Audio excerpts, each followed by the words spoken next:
Hello. So আমি গেছিলাম বারাণসীতে একটা কাজে। তো বারাণসীতে যখন আমি ছিলাম, মানে যাচ্ছিলাম, তখন আমার একটা পার্সেল রিসিভ হয়েছে। আমি বেশ কিছু দিন ধরে শপিং করছি, শাড়ির কালেকশন তোমাদের সাথে শেয়ার করেছি আমি যা যা কিনছি। তো বারাণসীতে যখন যাচ্ছিলাম, আমি আমার আরেকটা অর্ডার রিসিভড হয়েছে বাড়িতে। তো আমি জাস্ট ফিরেছি বারাণসী থেকে। তো আমি ভাবলাম যে এটা একটা নতুন ফেসবুক সেলারের কাছ থেকে আমি শাড়িটা নিয়েছি। আম, এই ফেসবুক সেলারটাও ফেসবুকে বেশ ভালোই ফেমাস।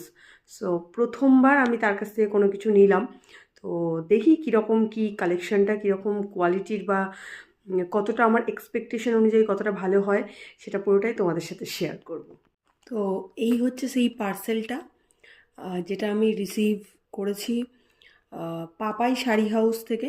ফেসবুকের ভীষণ একটা, এখন তো দেখি বেশ প্রচুর লোক কেনাকাটা করে পাপাই শাড়ি হাউস থেকে। তো ভাবলাম,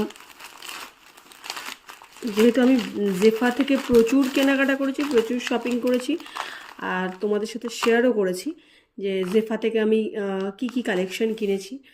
তো পাপাই শাড়ি হাউস থেকে যেহেতু ফার্স্ট টাইম আমি কিনলাম, তো আমি ভাবলাম তোমাদের সাথে এটা অবশ্যই আমার শেয়ার করা উচিত। তো এই হচ্ছে আমার ফার্স্ট কেনা